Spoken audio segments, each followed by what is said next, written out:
मेरे प्यारे देशवासियों, आज़ादी के इस पावन पर्व की सभी देशवासियों को बधाई और बहुत बहुत शुभकामनाएं।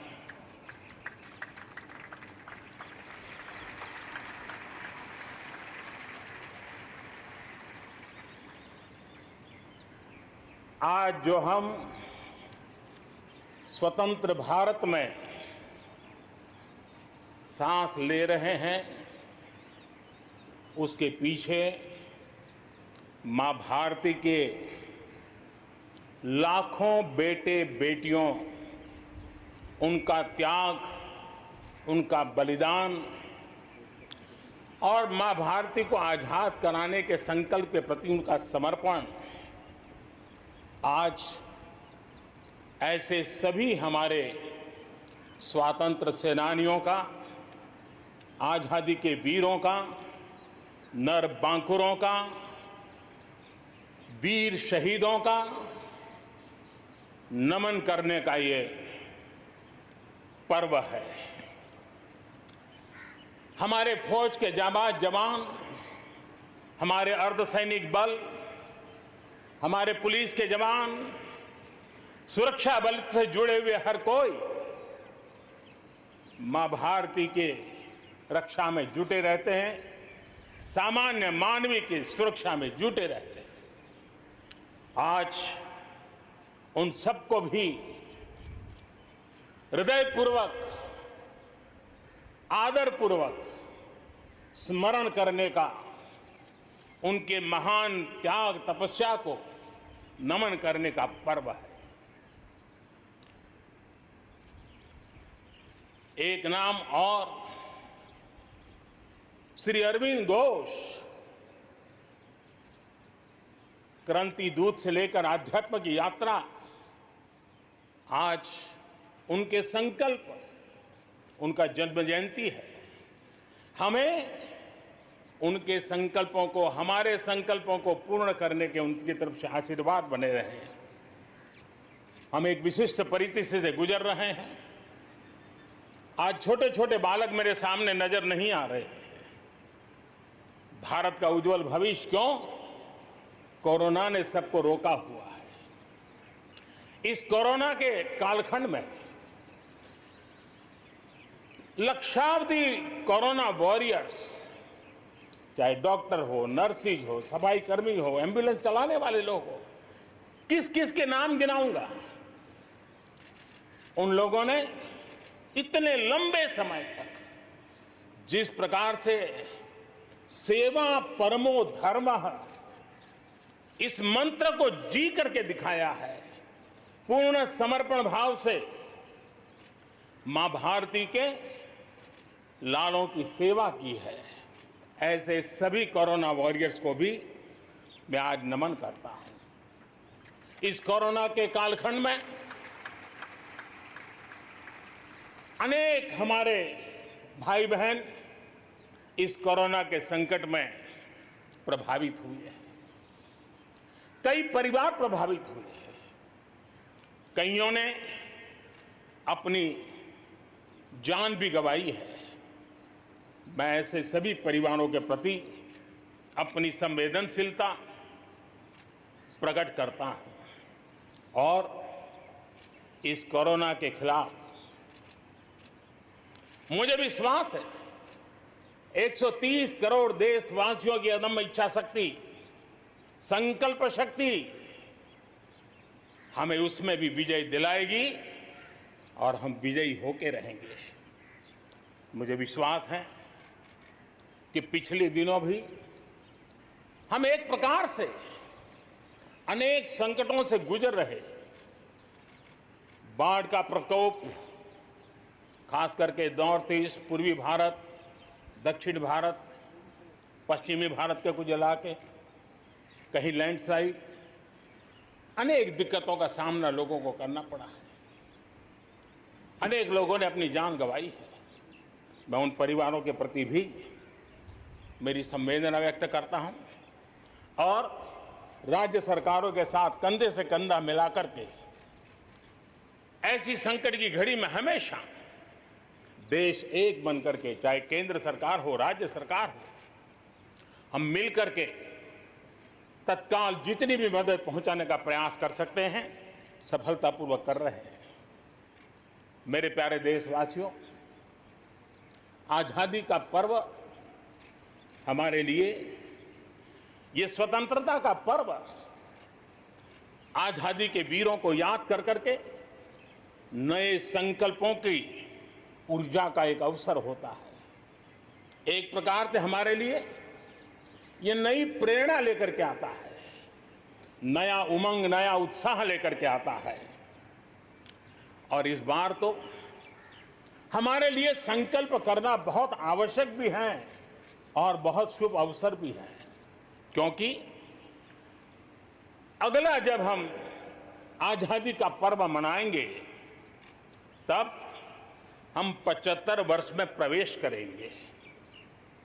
ये अपने आप में एक बहुत बड़ा अवसर है और इसलिए आज आने वाले 2 साल के लिए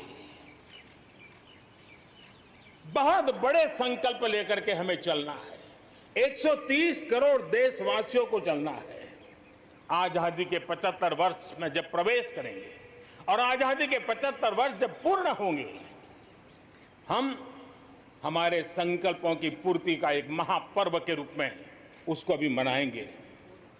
मेरे प्यारे देशवासियों, हमारे पूर्वजों ने अखंड एक निष्ठ तपस्या करके त्याग और बलिदान की उच्च भावनाओं को प्रस्तावित करते हुए हमें जिस प्रकार से आजादी दिलाई है, उन्होंने न्यौछावर कर दिया है। लेकिन हम ये बात न भूलें कि गुलामी के इतने लंबे कालखंड में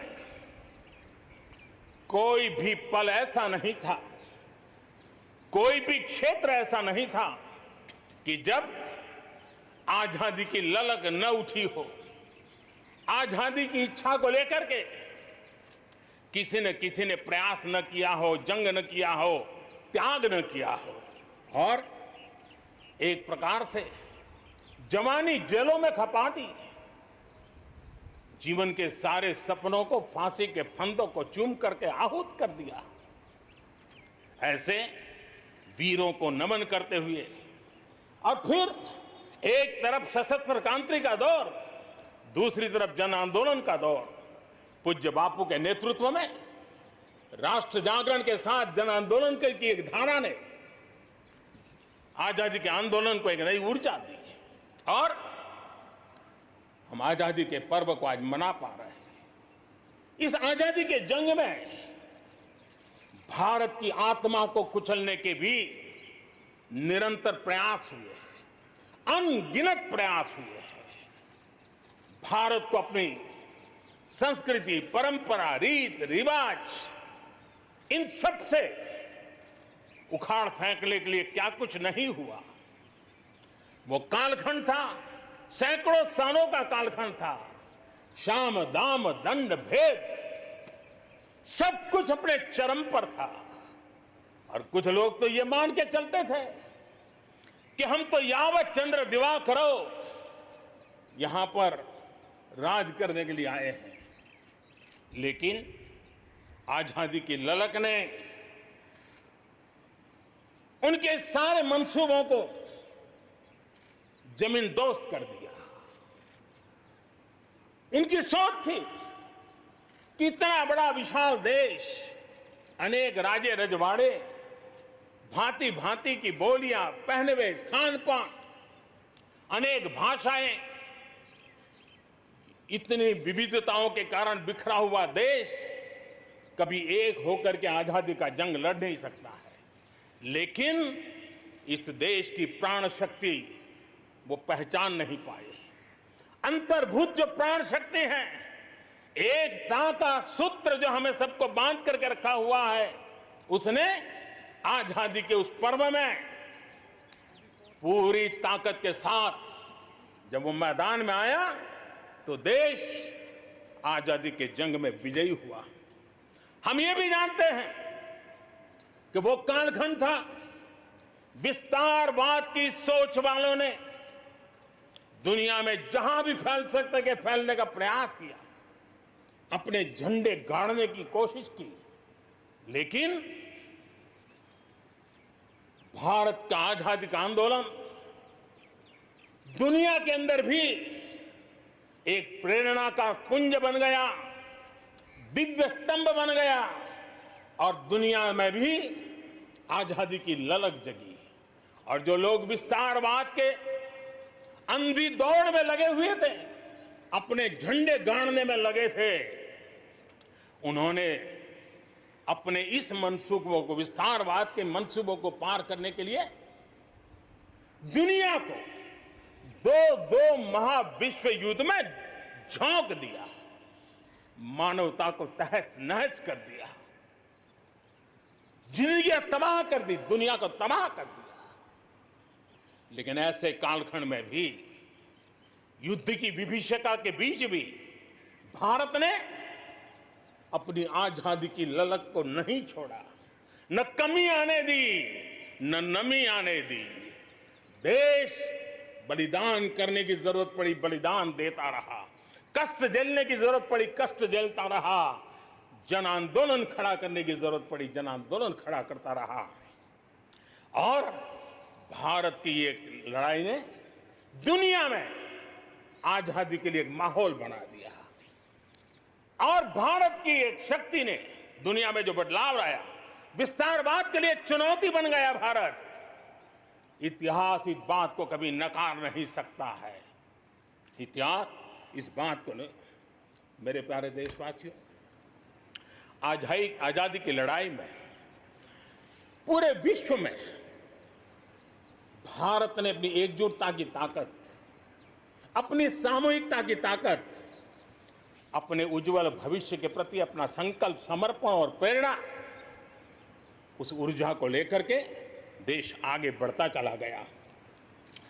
मेरे प्यारे देशवासियों, कोरोना वैश्विक महामारी के बीच 130 करोड़ भारतीयों ने संकल्प लिया, संकल्प आत्मनिर्भर बनने का। और आत्मनिर्भर भारत आज हर हिंदुस्तान के मन मस्तिष्क को में छाया हुआ है। आत्मनिर्भर भारत, ये सपना संकल्प में परिवर्तित देख रहे हैं। आत्मनिर्भर भारत ये एक प्रकार से शब्द नहीं, ये आज 130 करोड़ देशवासियों के लिए मंत्र बन गया है। हम जानते हैं, जब मैं आत्मनिर्भर की बात करता हूं, हम में से जो भी 25-30 साल की उम्र से ऊपर होंगे, उन सबने अपने परिवार में अपने माता पिता या अपने बुजुर्गों से सुना होगा कि भाई बेटे बेटी, अब 20 साल 21 साल के हो गए हो, अब अपने पैरों पे खड़े हो जाओ। 20-21 साल में भी परिवार संतानों से अपने पैरों पर खड़े होने की अपेक्षा करता है।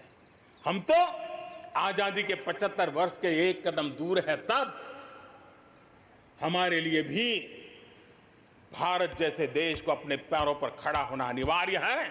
आत्मनिर्भर बनना अनिवार्य है। जो परिवार के लिए आवश्यक है, वो देश के लिए भी आवश्यक है। और इसलिए, और मुझे विश्वास है, भारत इस सपने को चरितार्थ करके रहेगा। और उसका कारण मेरे देश के नागरिकों के सामर्थ्य पर मुझे यकीन है। मुझे मेरे देश की प्रतिभा पर गर्व है। मुझे देश के युवाओं में, देश की मातृशक्ति में, हमारी महिलाओं में अप्रतिम सामर्थ्य जो है, उस पर मेरा भरोसा है। मेरा हिंदुस्तान की सोच, हिंदुस्तान का अप्रोच, इस पर विश्वास है। और इतिहास गवाह है कि भारत एक बार ठान लेता है तो भारत करके रहता है। और इसी के कारण जब हम आत्मनिर्भर की बात करते हैं तो दुनिया को भी उत्सुकता भी है, भारत से अपेक्षा भी है। और इसलिए हमें उस अपेक्षा को पूर्ण करने के लिए अपने आप को योग्य बनाना बहुत आवश्यक है। हमें अपने आप को तैयार करना बहुत आवश्यक है। भारत के चिंतन में भारत जैसे विशाल देश, भारत युवा शक्ति से भरा हुआ देश, आत्मनिर्भर भारत की पहली शर्त होती है आत्मविश्वास से भरा हुआ भारत। उसकी यही नींव होती है और यही विकास को नई गति, नई ऊर्जा देने का सामर्थ्य रहती है। भारत विश्व एक परिवार के संस्कारों से पला बड़ा हुआ है। अगर वेद कहते थे वसुधैव कुटुंबकम, तो विनोबा जी कहते थे जय जगत। और इसलिए हमारे लिए विश्व एक परिवार है और इसलिए आर्थिक विकास भी हो, लेकिन साथ साथ मानव और मानवता का भी केंद्र स्थान होना चाहिए, इसका महत्व होना चाहिए। उसी को लेकर के हम चलते हैं। आज दुनिया इंटरकनेक्टेड है, आज दुनिया इंटरडिपेंडेंट है और इसलिए समय की मांग है कि विश्व अर्थव्यवस्था में भारत जैसे विशाल देश का योगदान बढ़ना चाहिए। विश्व कल्याण के लिए भी ये भारत का कर्तव्य है और भारत को अपना योगदान बढ़ाना है तो भारत को स्वयं को सशक्त होना होगा, भारत को आत्मनिर्भर होना होगा। हमें जग कल्याण के लिए भी अपने आप को सामर्थ्यवान बनाना ही पड़ेगा और जब हमारी जड़ें मजबूत होगी, हमारा अपना सामर्थ्य होगा, तो हम दुनिया का भी कल्याण करने की दिशा में कदम उठा सकते हैं। हमारे देश में अथाक प्राकृतिक संपदा है, क्या कुछ नहीं है। आज समय की मांग है कि हमारे इन प्राकृतिक संसाधनों में हम वैल्यू एडिशन करें, हम हमारे मानव संपदा में मूल्य वृद्धि करें, नई ऊंचाइयों पर ले जाएं और हम देश में कब तक कच्चा माल विदेश भेजते रहेंगे, रॉ मटेरियल कब तक दुनिया में भेजते रहेंगे। और देखिए तो रॉ मटेरियल दुनिया में भेजना और फिनिश गुड को दुनिया से वापस लाना, ये खेल कब तक चलेगा। और इसलिए हमें आत्मनिर्भर बनना होगा, हमारी हर शक्ति पर वैश्विक आवश्यकताओं के अनुसार मूल्य वृद्धि करना है, ये हमारा दायित्व है। ये वैल्यू एडिशन करने की दिशा में हम आगे बढ़ना चाहते हैं, हम विश्व में योगदान करने के लिए हम आगे बढ़ना चाहते हैं। विश्व में हम कुछ न कुछ, उसी प्रकार से कृषि क्षेत्र, एक समय था जब हम बाहर से गेहूं मंगवा करके अपना पेट भरते थे, लेकिन हमारे देश के किसानों ने वो कमाल करके दिखा दिया। आत्मनिर्भर भारत आज कृषि क्षेत्र में बना है। आज भारत के किसान, भारत के नागरिकों का ही पेट भरते इतना नहीं है, आज भारत वो स्थिति में है कि दुनिया में जिसकी जरूरत है उसको भी हम अन्न दे सकते हैं। अगर ये हमारी शक्ति है, आत्मनिर्भर की ये ताकत है, तो हमारे कृषि क्षेत्र में भी मूल्य वृद्धि आवश्यक है। वैश्विक आवश्यकताओं के अनुसार हमारे कृषि जगत में बदलाव की आवश्यकता है। विश्व की अपेक्षाओं को पूरा करने के लिए हमने हमारे कृषि जगत को भी आगे बढ़ाने की जरूरत है। आज देश अनेक नए कदम उठा रहा है और इसलिए अब आप देखिए स्पेस सेक्टर में हमने खुला कर दिया, देश के युवाओं को अवसर मिला है। हमने कृषि क्षेत्र को कानूनों से मुक्त कर दिया, बंधनों से मुक्त कर दिया। हमने आत्मनिर्भर बनाने का प्रयास किया हुआ है। जब भारत स्पेस सेक्टर में ताकतवर बनता है तो पड़ोसियों को जरूर उसका लाभ होता है। जब आप ऊर्जा के क्षेत्र में पावरफुल होते हैं तो जे देश अपना अंधेरा मिटाना चाहता है, भारत उसमें मदद कर सकता है। देश के जब हेल्थ सेक्टर का इंफ्रास्ट्रक्चर आत्मनिर्भर हो जाता है तो विश्व के अनेक देशों को टूरिज्म के रूप में, हेल्थ डेस्टिनेशन के रूप में भारत उनकी पसंदीदा बन सकता है। और इसलिए हमें आवश्यक है कि हम भारत में बने सामान की पूरी दुनिया में वाहवाही कैसी हो। और एक जमाना था हमारे देश में जो चीजें बनती थी, हमारे स्किल मैन पावर के द्वारा जो काम होता था, उसकी दुनिया में बहुत वाहवाही होती थी, इतिहास गवाह है। हमें जब आत्मनिर्भर की बात करते हैं तब सिर्फ इंपोर्ट कम करना इतना ही हमारी सोच नहीं है। जब आत्मनिर्भर की बात करते हैं तब हमारी ये जो कौशल्य है, हमारा जो ह्यूमन रिसोर्स का सामर्थ्य है, जब चीजें बाहर से आने लगती हैं तो उसका वो सामर्थ्य खत्म होता चला जाता है, पीढ़ी दर पीढ़ी वो नष्ट हो जाता है। हमें हमारे उस सामर्थ्य को बचाना भी है, बढ़ाना भी है, कौशल्य को बढ़ाना है, क्रिएटिविटी को बढ़ाना है और उसको लेकर के हमें आगे बढ़ना है। हमें स्किल डेवलपमेंट की दिशा में बल देना है। आत्मनिर्भर भारत के लिए, हमारे सामर्थ्य को बढ़ाने के लिए मेरे प्यारे देशवासियों, मैं जानता हूं जब मैं आत्मनिर्भर की बात करता हूं तब अनेक आशंकाएं प्रकट भी की जाती है। मैं इस बात को मानता हूं कि आत्मनिर्भर भारत के लिए लाखों चुनौतियां हैं और जब विश्व स्पर्धा के मोड़ में हो तब तो चुनौतियां बढ़ भी जाती हैं। लेकिन देश के सामने अगर लाखों चुनौतियां हैं तो देश के पास करोड़ों समाधान देने वाले शक्ति भी है, मेरे देशवासी भी हैं जो समाधान का सामर्थ्य देते हैं। अब देखिए, कोरोना के संकट काल में हमने देखा कि बहुत सी चीजों के लिए हम कठिनाइयों में हैं, हमें दुनिया से लाना है, दुनिया दे नहीं पा रही थी। हमारे देश के नौजवानों ने, हमारे देश के उद्यमियों ने, हमारे देश के उद्योग जगत के लोगों ने बीड़ा उठा लिया। जिस देश में N95 नहीं बनता था बनने लगे, PPE नहीं बनता था बनने लग गए, वेंटिलेटर नहीं बनता था बनने लग गए। देश की आवश्यकताओं की तो पूर्ति हुई, लेकिन दुनिया में एक्सपोर्ट करने की हमारी ताकत बन गई। दुनिया की जरूरत थी आत्मनिर्भर भारत दुनिया को कैसे मदद कर सकता है, आज हम इसमें देख सकते हैं। और इसलिए विश्व की भलाई में भी भारत का योगदान करना ये दायित्व बनता है और उसलिए भी हमें उसी प्रकार से बहुत हो चुका है। आजाद भारत की मानसिकता क्या होनी चाहिए? आजाद भारत की मानसिकता होनी चाहिए वोकल फॉर लोकल। हमारे जो स्थानीय उत्पाद है उसका हमने गौरवगान करना चाहिए। हम अपनी चीजों का गौरवगान नहीं करेंगे तो उसको अच्छा बनने का अवसर भी नहीं मिलेगा, उसकी हिम्मत नहीं बढ़ेगी। आइए हम मिलकर के संकल्प लें, आजादी के 75 साल के पर्व की ओर जब कदम रख रहे हैं तब वोकल फॉर लोकल का जीवन मंत्र बन जाए और हम मिलकर के भारत की उस ताकत को हम बढ़ावा दे दें। मेरे प्यारे देशवासियों,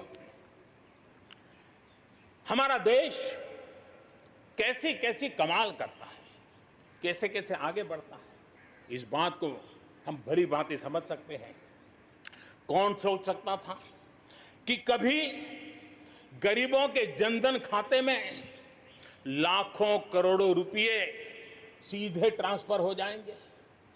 कौन सोच सकता था कि किसानों की भलाई के लिए एपीएमसी जैसा एक्ट में इतने बदलाव हो जाएंगे? कौन सोचता था हमारे व्यापारी आलम पे जो लटकती तलवार थी, एसेंशियल कमोडिटी एक्ट, इतने सालों के बाद वो भी बदल जाएगा? कौन सोचता था कि हमारा स्पेस सेक्टर हमारे देश के युवाओं के लिए खुला कर दिया जाएगा? आज हम देख रहे हैं राष्ट्रीय शिक्षा नीति हो, one nation one ration card की बात हो, वन नेशन वन ग्रिड की बात हो, वन नेशन वन टैक्स की बात हो, इंसॉल्वेंसी और बैंकरप्सी कोड उसकी बात हो, चाहे बैंकों को मर्जर करने का प्रयास हो, देश की सच्चाई बन चुकी है, देश की हकीकत है। भारत में परिवर्तन के इस कालखंड में रिफॉर्म्स के परिणामों को दुनिया देख रही है। एक के बाद एक दूसरे से जुड़े हुए हम जो रिफॉर्म्स कर रहे हैं उसको दुनिया बहुत बारीकी से देख रही है। और उसी का कारण है बीते वर्ष भारत में एफडीआई में अब तक के सारे रिकॉर्ड तोड़ दिए। फॉरेन डायरेक्ट इन्वेस्टमेंट अब तक के सारे रिकॉर्ड तोड़ दिए। बीते वर्ष भारत में एफडीआई में 18% की वृद्धि हुई है, बढ़ोतरी हुई है। और इसलिए कोरोना काल में भी दुनिया की बड़ी बड़ी कंपनियां भारत की ओर रुख ले रही हैं। ये विश्वास ऐसे ही पैदा नहीं हुआ है, ऐसे ही दुनिया मोहित नहीं हुई है। इसके लिए भारत ने अपनी नीतियों पर, भारत ने अपने लोकतंत्र पर, भारत ने अपनी अर्थव्यवस्था की बुनियाद की मजबूती पर जो काम किए हैं उसने ये विश्वास जगाया है। दुनिया भर के अनेक बिजनेस भारत को सप्लाई चेन के केंद्र के रूप में आज देख रहे हैं। अब हमें मेक इन इंडिया के साथ साथ मेक फॉर वर्ल्ड ये मंत्र को लेकर के भी हमें आगे बढ़ना है। 130 करोड़ देशवासियों का सामर्थ्य, जब एक ही समय में, जरा याद कीजिए पिछले कुछ दिन, और 130 करोड़ देशवासियों के सामर्थ्य के लिए गर्व कीजिए। कोरोना के इस महाकालखंड में एक तरफ चक्रवात, पूरब में भी चक्रवात, पश्चिम में भी चक्रवात, बिजली गिरने से अनेक लोगों की मौत की खबरें, कहीं पर बार बार भूस्खलन की घटनाएं, छोटे मोटे भूकंप के झटके इतना कम था तो हमारे किसानों के लिए टिड्डी दल की आपत्तियां आई। न जाने एक साथ एक के बाद एक मुसीबतों का अंबार लग गया। लेकिन उसके बावजूद भी देश जरा भी अपना विश्वास नहीं खोया। देश आत्मविश्वास के साथ आगे बढ़ता जाया गया। देशवासियों के जीवन को, देश की अर्थव्यवस्था को कोरोना के प्रभाव से जल्दी बाहर निकालना आज हमारी प्राथमिकता है। इसमें अहम भूमिका रहेगी नेशनल इंफ्रास्ट्रक्चर पाइपलाइन प्रोजेक्ट की। इस पर 110 लाख करोड़ उससे भी ज्यादा खर्च किए जाएंगे। इसके लिए अलग अलग सेक्टर्स में लगभग 7,000 प्रोजेक्ट्स की पहचान कर ली गई है। इससे देश के ओवरऑल इंफ्रास्ट्रक्चर डेवलपमेंट को एक नई दिशा भी मिलेगी, एक नई गति भी मिलेगी। और इससे हमेशा ये कहा जाता है, ऐसे संकट की घड़ी में जितना ज्यादा इंफ्रास्ट्रक्चर को बल दिया जाए ताकि आर्थिक गतिविधि बढ़ती है, लोगों को रोजगार मिलता है, काम मिलता है, उसके जुड़े हुए कई काम एक साथ चल जाते हैं। छोटे बड़े उद्योग, किसान, हर मध्यम वर्ग को इसका बहुत लाभ होता है। और आज मैं एक बात स्मरण करना चाहता हूं, जब अटल बिहारी वाजपेयी हमारे देश के प्रधानमंत्री थे, तब उन्होंने स्वर्णिम चतुर्भुज की एक बहुत बड़ी दूरगामी असर पैदा करने वाली योजना को प्रारंभ किया था और देश के रोड नेटवर्क के इंफ्रास्ट्रक्चर को नेक्स्ट जनरेशन पर ले गए थे। आज भी वो स्वर्णिम चतुर्भुज की तरफ देश बड़े गर्व से देख रहा है। हाँ, हमारा हिंदुस्तान बदल रहा है, देख रहा है। मेरे प्यारे देशवासियों, अटल जी ने अपने समय में एक काम किया, लेकिन अब हमें उसे आगे ले जाना है, हमें नई ओर ले जाना है। और अब हम साइलोज में नहीं चल सकते। हम इंफ्रास्ट्रक्चर को, रोड का रोड वाला काम करेगा, रेल का रेल में चला जाएगा, न रेल का रोड से संबंध, न रोड का रेल से संबंध, न एयरपोर्ट का पोर्ट से संबंध, न पोर्ट का एयरपोर्ट से संबंध, न रेलवे स्टेशन का बस से संबंध, बस स्टेशन से संबंध, न बस स्टेशन का रेलवे। ऐसी स्थिति नहीं चले। अब हमें सारा इंफ्रास्ट्रक्चर एक कॉम्प्रिहेंसिव हो, इंटीग्रेटेड हो, एक दूसरे के पूरक हो। रेल से रोड पूरक हो, रोड से सी पोर्ट पूरक हो, सी पोर्ट से पोर्ट पूरक हो। ये हमें एक नए सदी के लिए हमें मल्टी मॉडल कनेक्टिविटी इंफ्रास्ट्रक्चर इसको जोड़ने के लिए हम अब आगे बढ़ रहे हैं और ये एक नया आयाम होगा। बहुत बड़ा सपना लेकर के इस पर काम शुरू किया है और मुझे विश्वास है ये साइलोस को खत्म करके हमारे इस सारी व्यवस्था को एक नई ताकत देंगे। इसके साथ साथ हमारे समुद्री तट, विश्व व्यापार में समुद्री तटों का अपना बहुत महत्व होता है। जब हम पोर्ट लेड डेवलपमेंट को लेकर के चले हैं तब हम आने वाले दिनों में समुद्री तट के पूरे हिस्से में 4 लेन रोड बनाने की दिशा में एक आधुनिक इंफ्रास्ट्रक्चर के लिए हम काम करेंगे। मेरे प्यारे देशवासियों, हमारे यहां शास्त्रों में एक बहुत बड़ी बात और बड़ी महत्वपूर्ण बात कही गई है। हमारे यहां शास्त्रों में कहा गया है, सामर्थ्य मूलम स्वातंत्रम, सामर्थ्य मूलम स्वातंत्रम, श्रम मूलम च वैभवम, श्रम मूलम च वैभवम।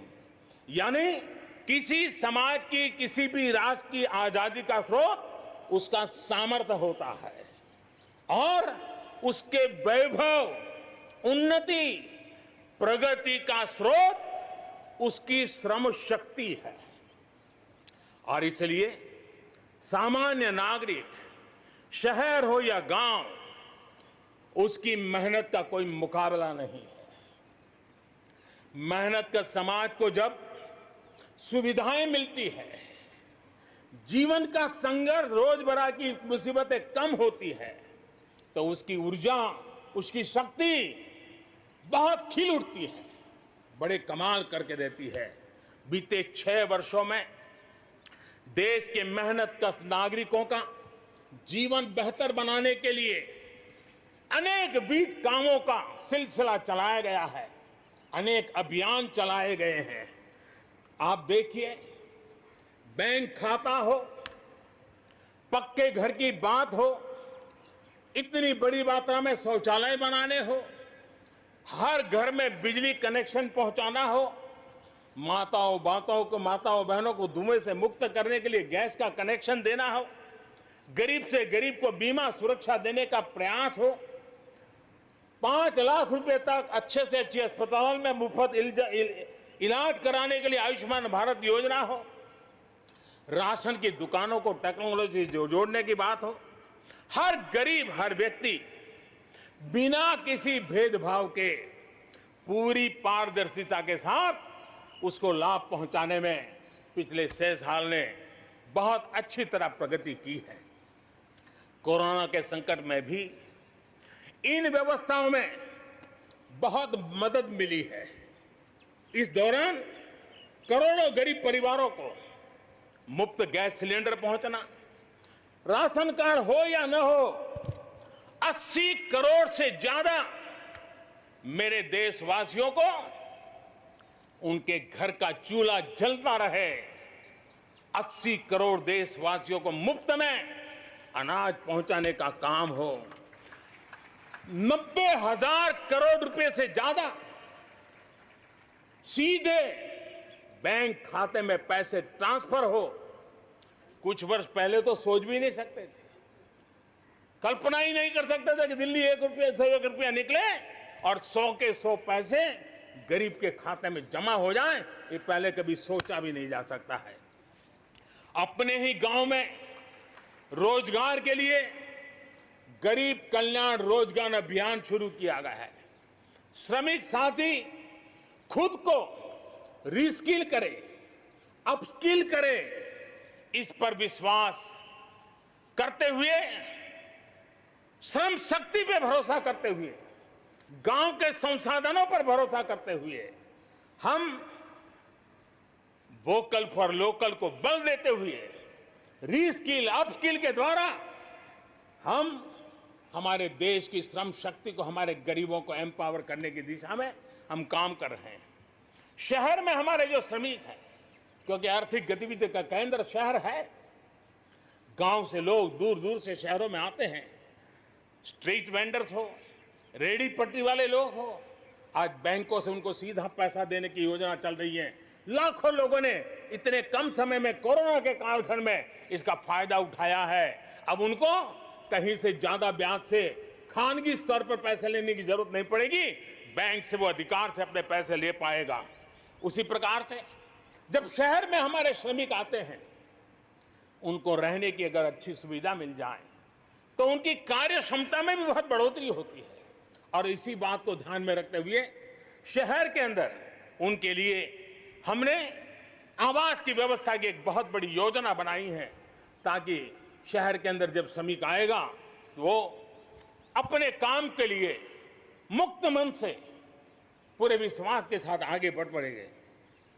मेरे प्यारे देशवासियों, ये भी सही है कि विकास की इस यात्रा में भी हमने देखा है जैसे समाज जीवन में कुछ तबके पीछे रह जाते हैं, गरीबी से बाहर निकल नहीं पाते हैं, वैसे राष्ट्र जीवन में भी कुछ क्षेत्र होते हैं, कुछ भूभाग होते हैं, कुछ इलाके होते हैं जो पीछे रह जाते हैं।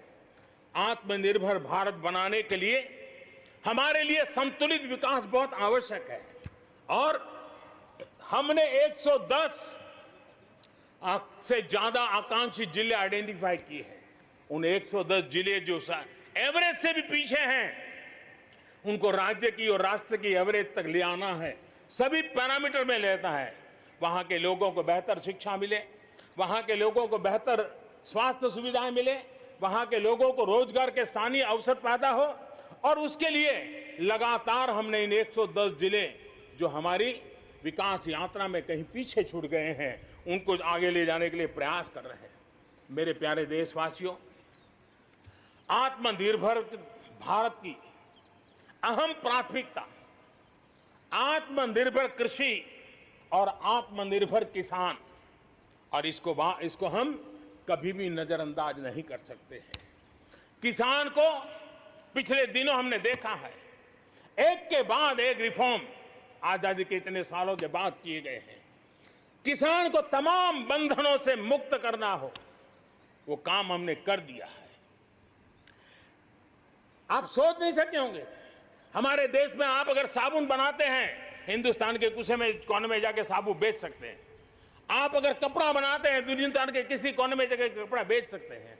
आप चीनी बनाएं, आप चीनी बेच सकते हैं। लेकिन मेरा किसान, बहुत लोगों को पता नहीं होगा, मेरे देश का किसान जो उत्पादन करता था, न वो अपनी मर्जी से बेच सकता था, न अपनी मर्जी से जहां बेचना चाहता था वहां बेच सकता था। उसके लिए जो दायरा तय किया था वहीं बेचना पड़ता था। उस सारे बंधनों को हमने खत्म कर दिया है। अब हिंदुस्तान का किसान उस आजादी की सांस को ले पाएगा, ताकि वो हिंदुस्तान के किसी में भी, दुनिया के किसी भी कोने में अपना माल बेचना चाहता है, वो अपने टर्म्स पर बेच पाएगा। इस बात को हमने किसान की आय को बढ़ाने के लिए अनेक वैकल्पिक चीजों को भी बल दिया है। उसके किसानी में इनपुट कॉस्ट कैसे कम हो, सोलार पंप, उसको डीजल पंप से मुक्ति कैसे दिला दे, अन्नदाता ऊर्जादाता कैसे बने, मधुमक्खी पालन हो, फिशरीज हो, पोल्ट्री हो, ऐसे अनेक चीजें उसके साथ जुड़ जाएं, ताकि उसकी आय दोगुना हो जाए। उस दिशा में हम लगातार काम कर रहे हैं। आज समय की मांग है, हमारा कृषि क्षेत्र आधुनिक बने, मूल्य वृद्धि हो, वैल्यू एडिशन हो, फूड प्रोसेसिंग हो, पैकेजिंग की व्यवस्था हो, उसको संभालने की व्यवस्था हो, और इसलिए अच्छे इंफ्रास्ट्रक्चर की जरूरत है। आपने देखा होगा इस कोरोना कालखंड में ही पिछले दिनों 1 लाख करोड़ रुपया एग्रीकल्चर इंफ्रास्ट्रक्चर के लिए भारत की सरकार ने आवंटित किए हैं, और इंफ्रास्ट्रक्चर जो किसानों की भलाई के लिए होगा, और इसके कारण किसान अपना मूल्य भी प्राप्त कर सकेगा, दुनिया के बाजार में बेच भी पाएगा, विश्व बाजार में उसकी पहुंच बढ़ेगी। आज हमने ग्रामीण उद्योगों को मजबूत करने की जरूरत है। ग्रामीण क्षेत्रों में विशिष्ट प्रकार से आर्थिक क्लस्टर बनाने जाएंगे। कृषि और गैर कृषि उद्योगों को गांव के अंदर एक जाल बनाई जाएगी, और उसके कारण उसके साथ साथ किसानों के लिए जो नई एफपीओ हमने बनाने का, किसान उत्पादक संघ बनाने का जो हमने कोशिश की है, वो अपने आप में एक बहुत बड़ा इकोनॉमिकल एम्पावरमेंट का काम करेगा। भाइयों बहनों, मैंने पिछली बार यहां पर जल जीवन मिशन की घोषणा की थी। आज उसको 1 साल हो रहा है। मैं आज गर्व से कह सकता हूं कि जो हमने सपना लिया है कि पीने का शुद्ध जल, नल से जल हमारे देशवासियों को मिलना चाहिए। स्वास्थ्य की समस्याओं का समाधान भी शुद्ध पीने के जल से जुड़ा हुआ होता है। अर्थव्यवस्था में भी उसका बहुत बड़ा योगदान होता है और उसको लेकर के जल जीवन मिशन शुरू किया। आज मुझे संतोष है कि प्रतिदिन हम 1 लाख से ज्यादा घरों में, हर दिन 1 लाख से ज्यादा घरों में जल पहुंचा रहे हैं, पाइप से जल पहुंचा रहे हैं। और पिछले 1 साल में 2 करोड़ परिवारों तक हम जल पहुंचाने में यशस्वी हुए हैं। और विशेष करके जंगलों में दूर दूर रहने वाले हमारे आदिवासियों के घरों तक ये पहुंचाने का काम, बड़ा अभियान चला है। और मुझे खुशी है कि आज जल जीवन मिशन ने देश में एक तंदुरुस्त स्पर्धा का माहौल बनाया है। जिले जिले के बीच में तंदुरुस्त स्पर्धा हो रही है, नगर नगर के बीच में तंदुरुस्त स्पर्धा हो रही है, राज्य राज्य के बीच में तंदुरुस्त स्पर्धा हो रही है। हर किसी को लग रहा है कि प्रधानमंत्री का जल जीवन मिशन का जो सपना है उसको हम जल्दी से जल्दी अपने क्षेत्र में पूरा करेंगे। कोऑपरेटिव कॉम्पिटिटिव फेडरलिज्म को एक नई ताकत इस जल जीवन मिशन के साथ जुड़ गई है और उसके साथ भी हम आगे बढ़ रहे हैं।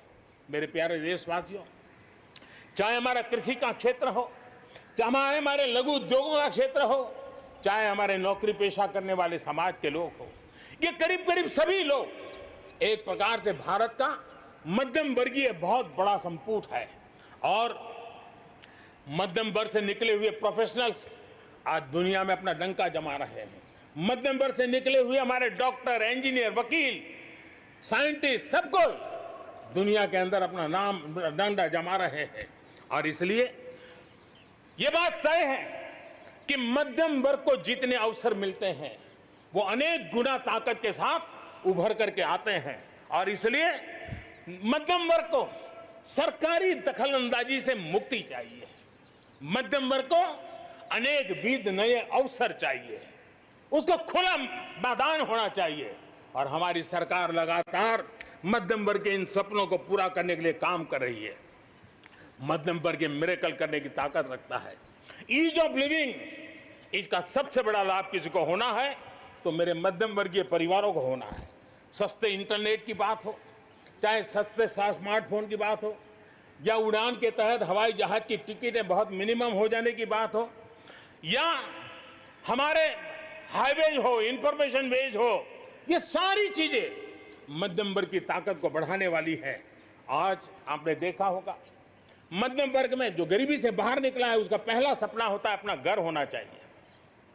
वो एक बराबरी की जिंदगी जाना चाहता है। देश में बहुत बड़ा काम हमने ईएमआई के क्षेत्र में किया और उसके कारण होम लोन सस्ते हुए।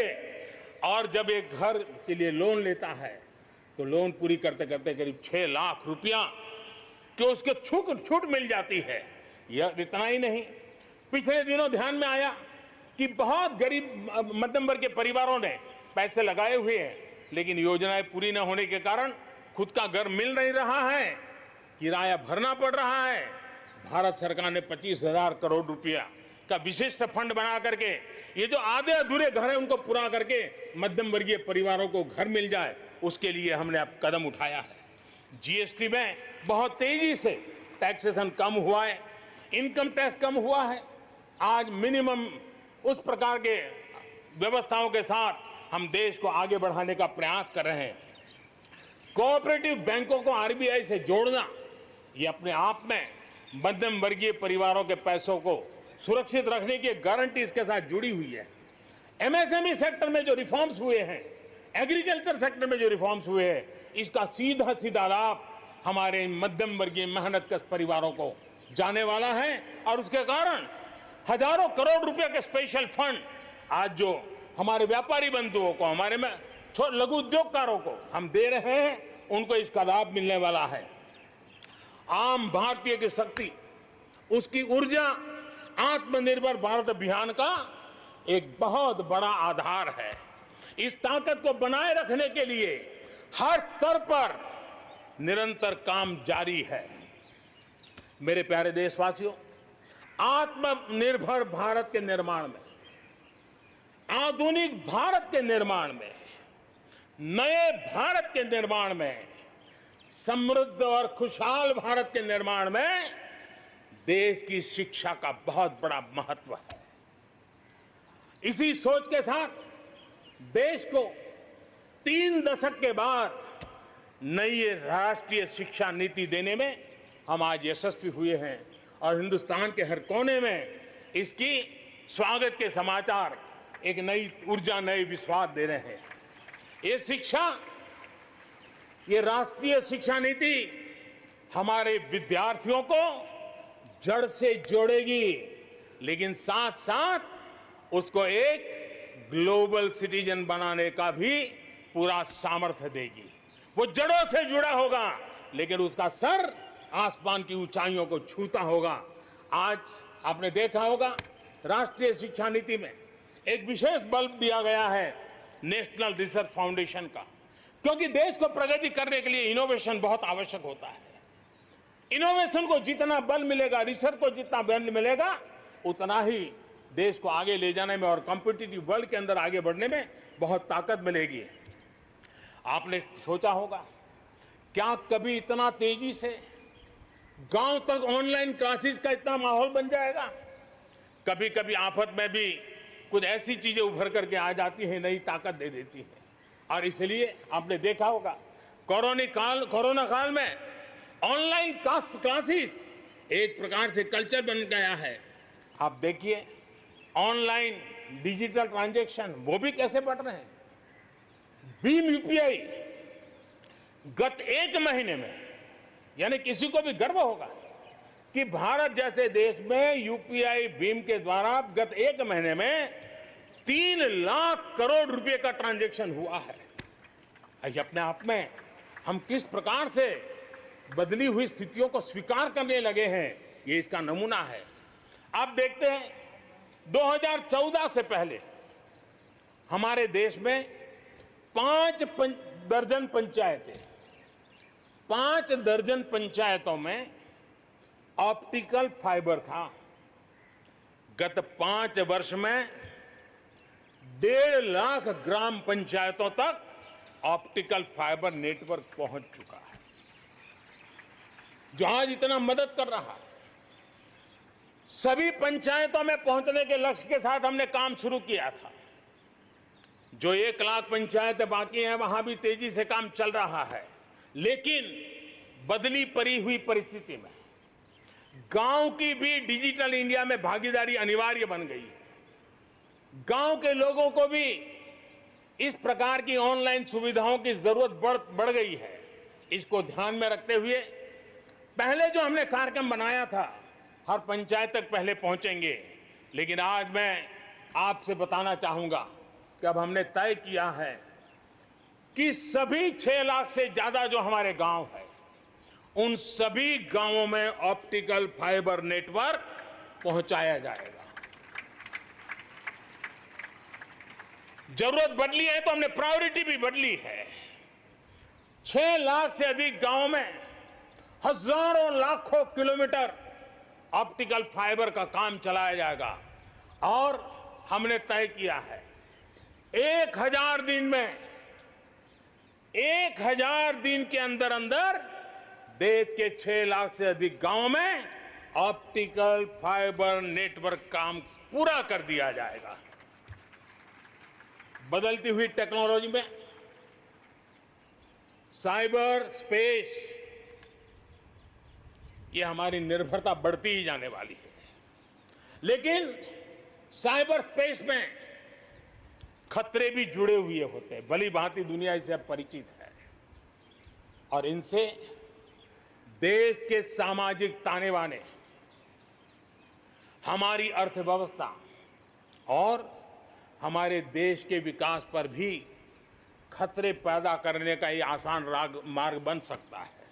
और इसलिए भारत इसमें बहुत सचेत है, भारत बहुत सतर्क है और इन खतरों का सामना करने के लिए फैसले ले रहा है इतना ही नहीं, नई व्यवस्थाएं भी लगातार विकसित की जा रही है। बहुत ही अल्प समय में नई साइबर सुरक्षा रणनीति, इसका एक पूरा खाका देश के सामने आएगा। आने वाले समय में सब इकाइयों को जोड़ करके हम इस साइबर सिक्योरिटी के अंदर सबको एक साथ चलना पड़ेगा। उसके लिए आगे बढ़ने की रणनीति बनाएंगे। मेरे प्यारे देशवासियों, भारत में महिला शक्ति को जब जब भी अवसर मिले उन्होंने देश का नाम रोशन किया, देश को मजबूती दी है। महिलाओं को स्वरोजगार और रोजगार के समान अवसर देने के लिए आज देश प्रतिबद्ध है। आज भारत में महिलाएं अंडरग्राउंड कोयले की खदान में काम कर रही हैं, तो आज मेरे देश की बेटियां फाइटर प्लेन भी उड़ा करके आसमान की बुलंदियों को चूम रही है। आज भारत दुनिया के उन देशों में है जहां नौसेना और वायुसेना में महिलाओं को कॉम्बैट रोल में शामिल किया जा रहा है। गर्भवती महिलाओं को सैलरी के साथ 6 महीने की छुट्टी देने का फैसले की बात हो, हमारे देश की महिलाएं जो 3 तलाक के कारण पीड़ित रहती थी, वैसी हमारी मुस्लिम बहनों को मुक्ति दिलाने, आजादी दिलाने का काम हो, महिलाओं के आर्थिक सशक्तिकरण की बात हो। 40 करोड़ जो जनधन खाते खोले गए हैं, उसमें 22 करोड़ खाते हमारी बहनों के हैं। कोरोना काल में करीब 30,000 करोड़ रुपए इन बहनों के खाते में जमा कर दिए गए हैं। मुद्रा लोन 25 करोड़ के करीब मुद्रा लोन दिए गए, उसमें 70% मुद्रा लोन लेने वाली हमारी माताएं बहनें हैं। प्रधानमंत्री आवास योजना के तहत जो खुद का घर मिल रहा है, उसमें अधिकतम रजिस्ट्री भी महिलाओं के नाम हो रही है। मेरे प्यारे देशवासियों, गरीब बहन बेटियों की बेहतर स्वास्थ्य की भी चिंता यह सरकार लगातार कर रही है। हमने जन औषधि केंद्र के अंदर 1 रुपये में सैनिटरी पैड पहुंचाने के लिए एक बहुत बड़ा काम किया। 6,000 जन औषधि केंद्रों में पिछले कुछ थोड़े से समय में ही करीब 5 करोड़ से ज्यादा सैनिटरी पैड हमारी इन गरीब महिलाओं तक पहुंच चुके हैं। बेटियों में कुपोषण खत्म हो, उनकी शादी की सही आयु क्या हो, इसके लिए हमने कमेटियां बना की रचना की है। उसका रिपोर्ट आते ही बेटियों की शादी की उम्र के बारे में भी उचित फैसले लिए जाएंगे। मेरे प्यारे देशवासियों, इस कोरोना के सेक्टर में कालखंड में हेल्थ सेक्टर की तरफ ध्यान जाना बहुत स्वाभाविक है, और इसलिए आत्मनिर्भर की सबसे बड़ी सीख हमें हेल्थ सेक्टर ने इस संकट के काल में सिखा दी है, और उस लक्ष्य में प्राप्त करने के लिए हमें आगे भी बढ़ना है। अब देखिए, कोरोना के समय, उसके पूर्व हमारे देश में सिर्फ एक लैब थी टेस्टिंग के लिए। आज 1400 लैब्स का नेटवर्क है, हिंदुस्तान के हर कोने में फैला हुआ है। जब कोरोना का संकट आया तो एक दिन में सिर्फ 300 टेस्ट हो पाते थे। इतने कम समय में हमारे लोगों ने वो शक्ति दिखा दी है कि आज हर दिन 7 लाख से ज्यादा टेस्ट हम कर पाए। कहां 300 से शुरू किया था और कहां हम 7 लाख तक पहुंच गए। देश में नए एम्स, नए मेडिकल कॉलेज का निर्माण, आधुनिकीकरण की दिशा में निरंतर प्रयास ये हम कर रहे हैं। 5 साल में MBBS, MD में 45,000 से ज्यादा स्टूडेंट्स के लिए सीटों की बढ़ोतरी की गई है। गांव में 1.5 लाख से ज्यादा वेलनेस सेंटर, और उसमें से करीब 1/3 तो ऑलरेडी कार्यरत हो गए हैं, जिन्होंने इस कोरोना में बहुत बड़ी मदद की है। कोरोना के काल में वेलनेस सेंटर्स की भूमिका ने गांव की बहुत बड़ी मदद की है। हेल्थ सेक्टर में आज से एक बहुत बड़ा अभियान शुरू होने जा रहा है, और उसमें टेक्नोलॉजी का भी बहुत बड़ा रोल रहेगा। आज से national digital health mission, national digital health mission उसका भी आरंभ किया जा रहा है। भारत के हेल्थ सेक्टर में ये एक नई क्रांति ले आएगा। इलाज में आने वाली परेशानियां कम करने के लिए टेक्नोलॉजी का बहुत सुविचारित रूप से उपयोग होगा।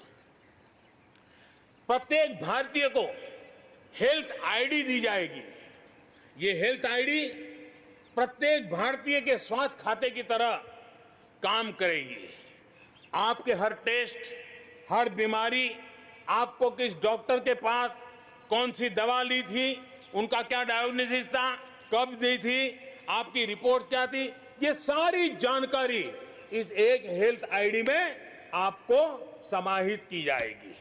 डॉक्टर से अपॉइंटमेंट हो, पैसा जमा करना हो, अस्पताल में पर्ची बनवाने की भागदौड़ हो, तमाम दिक्कतें नेशनल डिजिटल हेल्थ मिशन के माध्यम से अनेक मुसीबतों से मुक्ति मिलेगी और उत्तम स्वास्थ्य के लिए हमारा कोई भी नागरिक सही फैसले कर पाएगा। ये व्यवस्था उसे होने वाली है।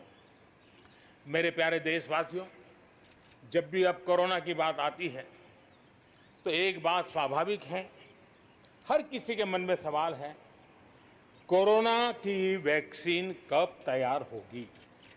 ये सवाल हर एक के मन में है, पूरी दुनिया में है। मैं आज देशवासियों को कहना चाहूंगा, देश के हमारे वैज्ञानिकों की प्रतिभा एक ऋषि मुनि की तरह लेबोरेटरी में जी जान से जुटे हुए हैं, अखंड एक निष्ठ तपस्या कर रहे हैं, बड़ी कड़ी मेहनत कर रहे हैं और भारत में एक नहीं, दो नहीं, तीन वैक्सीन उसके टेस्टिंग के अलग अलग चरण में है। वैज्ञानिकों से जब हरी झंडी मिल जाएगी, बड़े पैमाने पर प्रोडक्शन होगा और उसकी तैयारियां भी पूरी तरह रेडी हैं और तेजी से प्रोडक्शन के साथ वैक्सीन हर भारतीय तक कम से कम समय में कैसे पहुंचे, उसका खाका भी तैयार है, उसका रूपरेखा भी तैयार है। मेरे प्यारे देशवासियों, हमारे देश में अलग अलग जगहों पर विकास की तस्वीर अलग अलग है। कुछ क्षेत्र बहुत आगे हैं, कुछ क्षेत्र बहुत पीछे हैं। ये असंतुलन आत्मनिर्भर भारत के सामने एक महत्वपूर्ण चुनौती मैं मान सकता हूं और इसलिए जैसा मैंने प्रारंभ में कहा, 110 आकांक्षी जिलों पर हम बल दे रहे हैं, उसको विकास की बराबरी लाना चाहते हैं। हम विकास के इकोसिस्टम बनाना, कनेक्टिविटी को सुधारना, ये हमारी प्राथमिकता है। अब आप देखें, हिंदुस्तान का पश्चिमी भाग और हिंदुस्तान को मध्य से देखिए, हिंदुस्तान का पूर्वी भाग, पूर्वी उत्तर प्रदेश हो, बिहार हो, बंगाल हो, नॉर्थ ही हो, उड़ीसा हो, ये सारे हमारे क्षेत्र अपार संपदा है, प्राकृतिक संपदा के भंडार है। यहाँ के लोग सामर्थ्यवान है, शक्तिवान है, प्रतिभावान है, लेकिन अवसरों के अभाव में ये क्षेत्र हमारे असंतुलन रहा है और इसलिए हमने अनेक नए कदम उठाए। ईस्टर्न डेडिकेटेड फ्रेट कॉरिडोर हो, पूर्व में गैस पाइपलाइन से जोड़ने की बात हो, नए रोड रेल का इंफ्रास्ट्रक्चर खड़ा करना हो, वहां नए पोर्ट बनाने हो, यानी एक प्रकार से पूरा डेवलपमेंट के लिए जो इंफ्रास्ट्रक्चर का खाका होना चाहिए, बड़ा होलिस्टिक तरीके से विकसित हम कर रहे हैं ताकि हमारे क्षेत्र भी विकास की दिशा में। उसी प्रकार से लेह लद्दाख, करगिल, जम्मू कश्मीर, एक क्षेत्र, एक प्रकार से इस क्षेत्र को 1 वर्ष पूर्व 370 से आजादी मिल चुकी है, 1 साल पूरा हो चुका है। ये 1 साल जम्मू कश्मीर के एक नई विकास यात्रा का बड़ा महत्वपूर्ण पड़ाव है। ये 1 साल वहां महिलाओं को, दलितों को मूलभूत अधिकारों को दिल देने वाला कालखंड रहा है। ये हमारे शरणार्थियों को गरिमापूर्ण जीवन का भी एक साल रहा है। विकास का लाभ गांव और गरीब तक पहुंचाने के लिए बैक टू विलेजेस जैसे विशेष अभियान चलाए जा रहे हैं। आयुष्मान योजना को बेहतरीन तरीके से आज जम्मू कश्मीर लद्दाख के क्षेत्र में उपयोग किया जा रहा है। मेरे प्यारे देशवासियों, लोकतंत्र की मजबूती, लोकतंत्र की सच्ची ताकत हमारी चुनी हुई स्थानीय इकाइयों में है। हम सभी के लिए गर्व की बात है कि जम्मू कश्मीर में स्थानीय इकाइयों के जनप्रतिनिधि सक्रियता और संवेदनशीलता के साथ विकास के नए युग को आगे बढ़ा रहे हैं। मैं उनके वहीं के सभी पंच सरपंचों को हृदय से बहुत बहुत बधाई देता हूं विकास यात्रा में उनकी सक्रिय भागीदारी के लिए। जम्मू कश्मीर में डिलिमिटेशन की प्रक्रिया चल रही है। सुप्रीम कोर्ट के निवृत्त न्यायमूर्ति के नेतृत्व में डिलिमिटेशन का काम चल रहा है और जल्दी से डिलिमिटेशन का काम पूरा होते ही भविष्य में वहां चुनाव हो, जम्मू कश्मीर के एमएलए हो, जम्मू कश्मीर के मंत्रीगण हो, जम्मू कश्मीर के मुख्यमंत्रीगण हो, नई ऊर्जा के साथ विकास के मार्ग पर आगे बढ़े। इसके लिए देश प्रतिबद्ध भी है और प्रयासरत भी है। लद्दाख को केंद्र शासित प्रदेश बना करके बरसों पुरानी जो उनकी मांग थी, उनकी आकांक्षा थी, उस आकांक्षा को हमने पूर्ण करने का, उनको सम्मानित करने का एक बहुत बड़ा काम किया है। हिमालय की ऊंचाइयों में बसा लद्दाख विकास के नए शिखर की ओर आगे बढ़ रहा है। अब सेंट्रल यूनिवर्सिटी वहां पर बन रही है, नए रिसर्च सेंटर बन रहे हैं, होटल मैनेजमेंट के कोर्सेज वहां चल रहे हैं। बिजली के लिए 7,500 मेगावाट के सोलर पार्क के निर्माण की योजना बन रही है। लेकिन मेरे प्यारे देशवासियों, लद्दाख की कई विशेषता है। उन विशेषताओं को हमें संभालना भी है, संवारना भी है। और जैसे सिक्किम ने, हमारे नॉर्थ ईस्ट में सिक्किम ने अपनी एक ऑर्गेनिक स्टेट की पहचान बनाई है, वैसे ही लद्दाख, लेह, करगिल, ये पूरा क्षेत्र हमारे देश के लिए कार्बन न्यूट्रल इकाई के रूप में उसकी पहचान बना सकता है। और इसके लिए भारत सरकार वहां के नागरिकों के साथ मिलकर के एक नमूना रूप, प्रेरणा रूप कार्बन न्यूट्रल और वो भी विकास का मॉडल, वहां की आवश्यकताओं की पूर्ति वाला मॉडल, उस दिशा में हम आगे बढ़ रहे हैं। मेरे प्यारे देशवासियों, भारत ने दिखाया है कि पर्यावरण के साथ संतुलन रखते हुए भी तेज विकास संभव है। आज भारत वन वर्ल्ड, वन सन, वन ग्रिड के विजन के साथ पूरी दुनिया में को खास करके सूर्य ऊर्जा के क्षेत्र में प्रेरित कर रहा है। रिन्यूएबल एनर्जी के उत्पादन के मामले में आज भारत दुनिया के 5 टॉप देशों में अपनी जगह बना चुका है। प्रदूषण के समाधान को लेकर भारत सजग भी है और भारत सक्रिय भी है।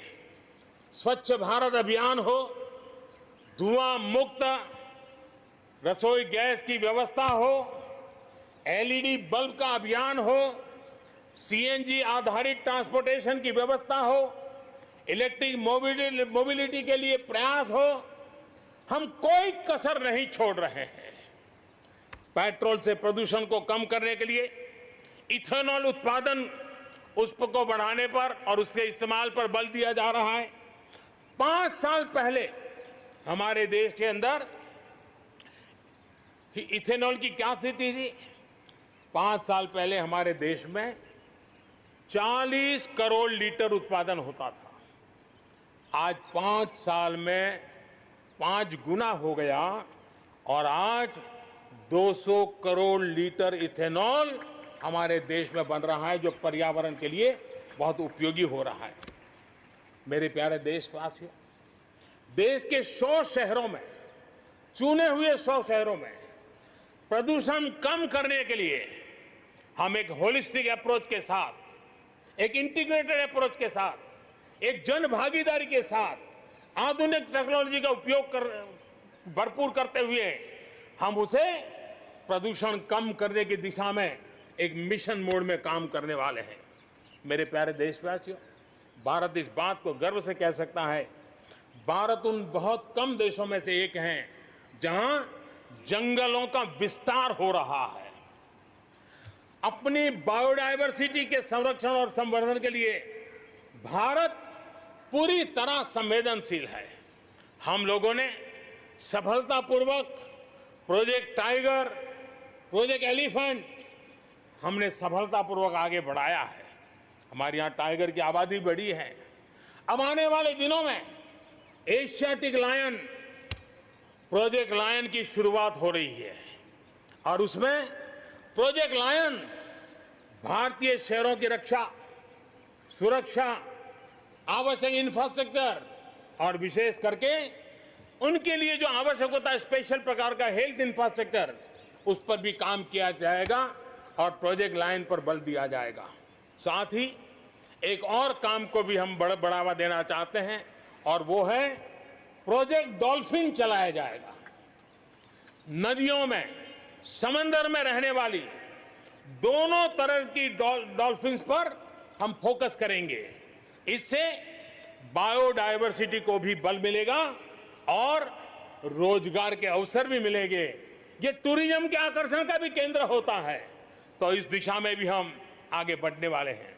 मेरे प्यारे देशवासियों, जब हम एक असाधारण लक्ष्य को लेकर के असाधारण यात्रा पर निकलते हैं तो रास्ते में चुनौतियों की भरमार होती है और चुनौतियां भी असामान्य होती है। इतनी आपदाओं के बीच ही सीमा पर भी देश के सामर्थ्य को चुनौती देने के दुष्प्रयास हुए हैं, लेकिन एलओसी से लेकर एलएसी तक देश की संप्रभुता पर जिस किसी ने आंख उठाई, देश की सेना ने, हमारे वीर जवानों ने उसका उसी की भाषा में जवाब दिया है।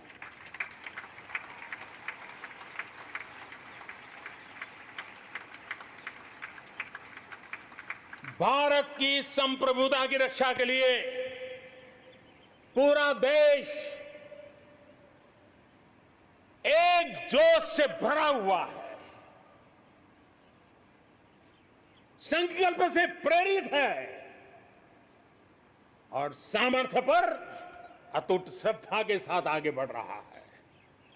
इस संकल्प के लिए हमारे वीर जवान क्या कर सकते हैं, देश क्या कर सकता है, ये लद्दाख में दुनिया ने देख लिया है।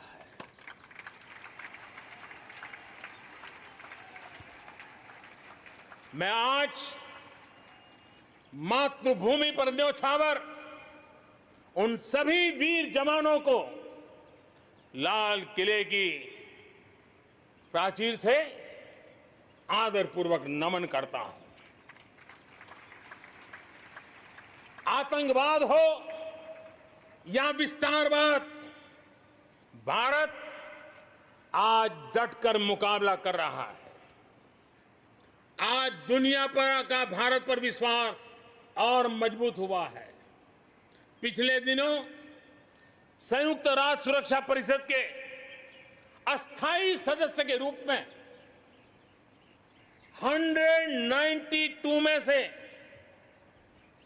192 में से 184 देखो सो कहोगा, भारत को समर्थन मिलना ये हमारे हर हिंदुस्तानी के लिए गर्व दिलाता है। विश्व में हमने कैसी अपनी पहुंच बनाई है, उसका ये उदाहरण है। और ये तभी संभव होता है जब भारत खुद मजबूत हो, भारत सशक्त हो, भारत सुरक्षित हो। इसी सोच के साथ आज अनेक मोर्चों पर काम किया जा रहा है। मेरे प्यारे देशवासियों, हमारे पड़ोसी देशों के साथ, चाहे वो हमसे जमीन से जुड़े हो या समंदर से, अपने संबंधों का हम सुरक्षा, विकास और विश्वास की साझेदारी के साथ जोड़ रहे हैं। भारत का लगातार प्रयास है कि अपने पड़ोसी देशों के साथ हम अपने सदियों पुराने सांस्कृतिक, आर्थिक और सामाजिक रिश्तों को और गहराई दें। दक्षिण एशिया में दुनिया की 1/4 जनसंख्या रहती है। हम सहयोग और सहभागिता से इतनी बड़ी जनसंख्या के विकास और समृद्धि की अनगिनत संभावनाएं पैदा कर सकते हैं। इस क्षेत्र के देशों के सभी नेताओं की इस विशाल जनसमूह के विकास और प्रगति के लिए बहुत बड़ी जिम्मेदारी है, एक अहम जिम्मेदारी है। उसे निभाने के लिए दक्षिण एशिया के इन सभी क्षेत्र के सभी लोगों को, राजनेताओं को, शासकों को, बुद्धिजीवियों को भी मैं आह्वान करता हूं, इस पूरे क्षेत्र में जितनी शांति होगी, जितना सौहार्द होगा, उतनी ही ये मानवता के काम आएगी, मानवता के हित में होगा। पूरी दुनिया का हित इसमें समाहित है। आज पड़ोसी सिर्फ वो ही नहीं है जिनसे हमारी भौगोलिक सीमाएं मिलती है, बल्कि वे भी हैं जिनसे हमारे दिल मिलते हैं। जहां रिश्तों में समरसता होती है, मेलजोल रहता है। मुझे खुशी है कि बीते कुछ समय में भारत ने एक्सटेंडेड नेबरहुड के सभी देशों के साथ अपने संबंधों को और मजबूत किया है। पश्चिम एशिया के देशों से हमारे राजनीतिक, आर्थिक और मानवीय संबंधों की प्रगति में कई गुना तेजी आई है। विश्वास अनेक गुना बढ़ गया है। इन देशों के साथ हमारे आर्थिक संबंध, खासकर ऊर्जा क्षेत्र में भागीदारी बहुत महत्वपूर्ण है। इनसे कई देशों में, इन सभी देशों में, ज्यादातर देशों में बहुत बड़ी संख्या में हमारे भारतीय भाई बहन काम कर रहे हैं।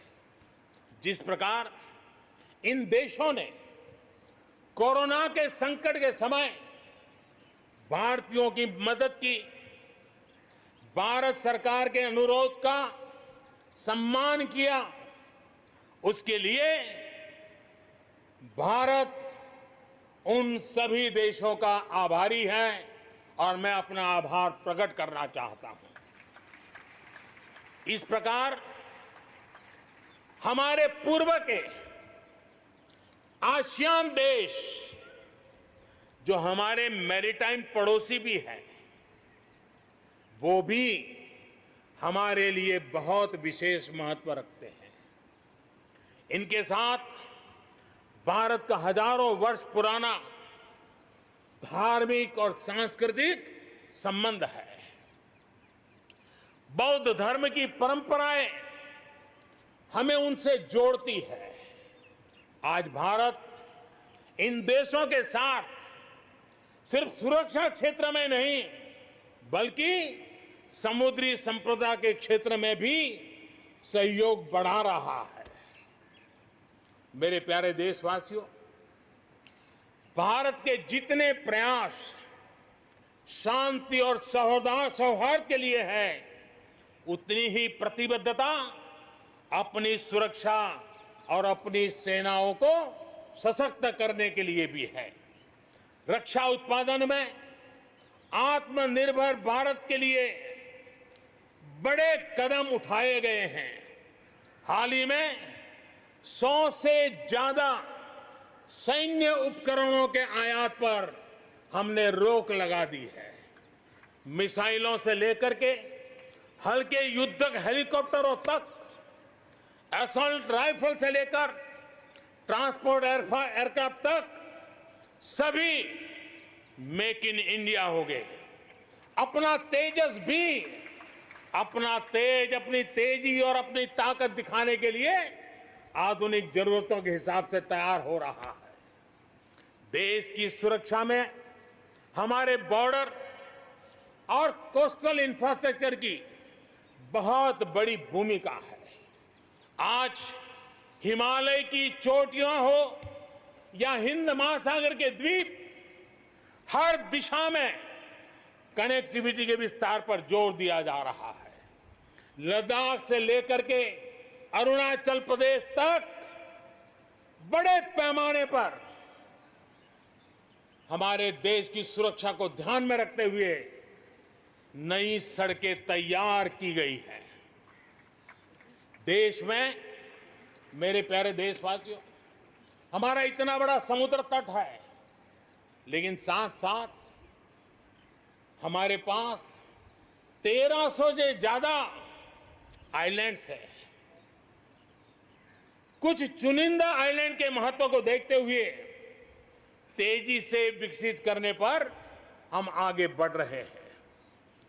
आपने देखा होगा, पिछले सप्ताह 5 दिन पहले अंडमान निकोबार में submarine optical fibre cable project का लोकार्पण हुआ।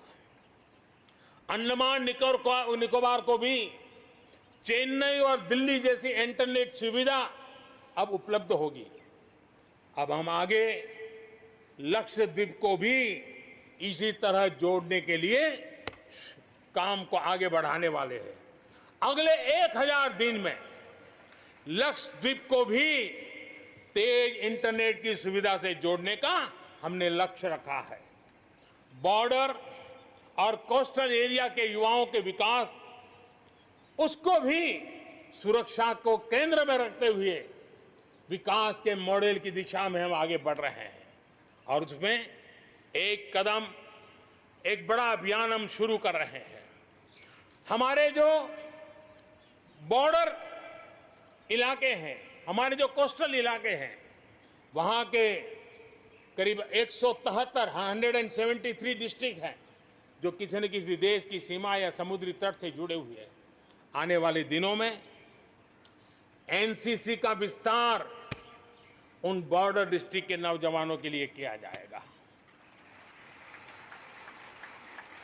बॉर्डर एरिया के कैडेट्स को हम करीब 1 लाख नए एनसीसी के कैडेट तैयार करेंगे और उसमें 1/3 हमारी बेटियां हो, ये भी प्रयास रहेगा। बॉर्डर एरिया के कैडेट्स को सेना प्रशिक्षित करेगी। कोस्टल एरिया के जो कैडेट्स हैं उनको नेवी के लोग प्रशिक्षित करेंगे और जहां एयरबेस है वहां के कैडेट को एयरफोर्स की तरफ से ट्रेनिंग दी जाएगी। बॉर्डर और कोस्टल एरिया को आप आपदाओं से निपटने के लिए एक ट्रेन्ड मैन पावर मिलेगा। युवाओं को आर्म फोर्सेस में कैरियर बनाने के लिए जरूरी स्किल भी मिलेगी। मेरे प्यारे देशवासियों, पिछले वर्ष लाल किले से मैंने कहा था, बीते 5 साल आवश्यकताओं की पूर्ति और अगले 5 साल आकांक्षाओं की पूर्ति के हैं। बीते 1 साल में ही देश ने बड़े और महत्वपूर्ण फैसलों के पड़ाव को पार कर लिया है। गांधी 150 पर भारत ने गांवों को खुद को खुले में शौच से मुक्त किया है। आस्था की वजह से प्रताड़ित शरणार्थियों को नागरिकता देने का कानून, दलितों, पिछड़ों, ओबीसी के लिए, एससी, एसटी, ओबीसी के लिए आरक्षण के अधिकार को बढ़ाने की बात हो, असम और त्रिपुरा में ऐतिहासिक शांति समझौता हो, फौज की सामूहिक शक्ति को और प्रभावी बनाने के लिए चीफ ऑफ डिफेंस स्टाफ की नियुक्ति हो, करतारपुर साहिब कॉरिडोर का रिकॉर्ड समय में निर्माण हो, देश ने इतिहास बनाया, इतिहास बदले देखा, असाधारण काम करके दिखाया। 10 दिन पूर्व अयोध्या में भगवान राम के भव्य मंदिर का निर्माण शुरू हुआ। राम जन्मभूमि के सदियों पुराने विषय का शांतिपूर्ण समाधान हो चुका है।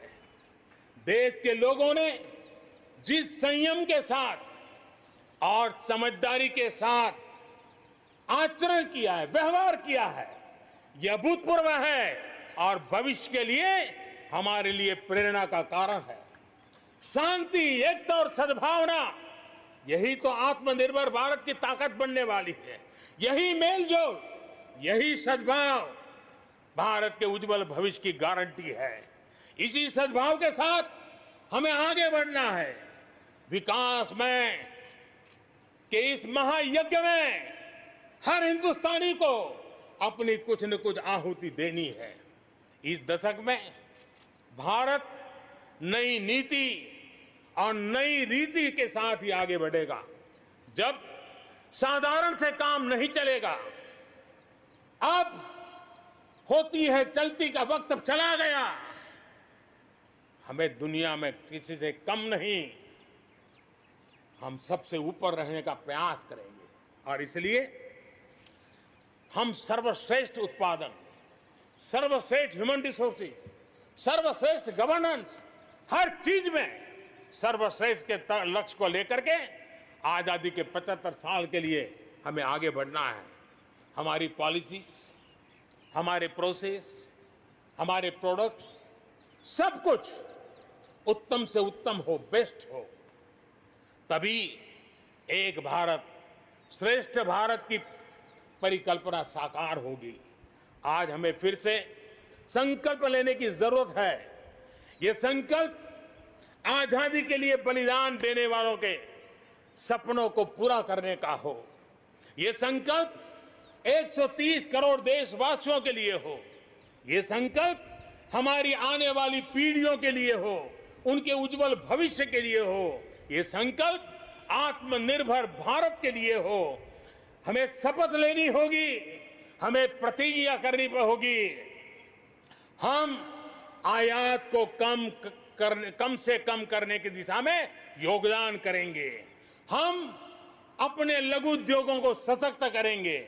हम सब लोकल के लिए वोकल बनेंगे और हम ज्यादा इनोवेट करेंगे।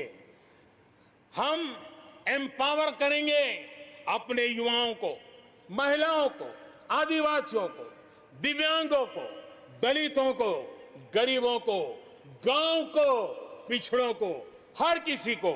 आज भारत ने असाधारण गति से असंभव को संभव किया है। इसी इच्छा शक्ति, इसी लगन, इसी जज्बे के साथ प्रत्येक भारतीय को आगे बढ़ना है। वर्ष 2022 हमारी आजादी के 75 वर्ष का पर्व अब बस आ ही गया है। हम एक कदम दूर है। हमें दिन रात एक कर देना है। 21वीं सदी का ये तीसरा दशक हमारे सपनों को पूरा करने का दशक होना चाहिए। कोरोना बड़ी विपत्ति है, लेकिन इतनी बड़ी नहीं कि आत्मनिर्भर भारत की विजय यात्रा को वो रोक पाए। मैं देख सकता हूं एक नए प्रभात की लालिमा, एक नए आत्मविश्वास का उदय, एक नए आत्मनिर्भर भारत का शंखनाद। एक बार फिर आप सभी को स्वाधीनता दिवस की कोटि कोटि शुभकामनाएं। आइए मेरे साथ दोनों हाथ के ऊपर करके पूरी ताकत से बोलिए, भारत माता की, भारत माता की, भारत माता की, वंदे वंदे वंदे, जय हिंद।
कोटि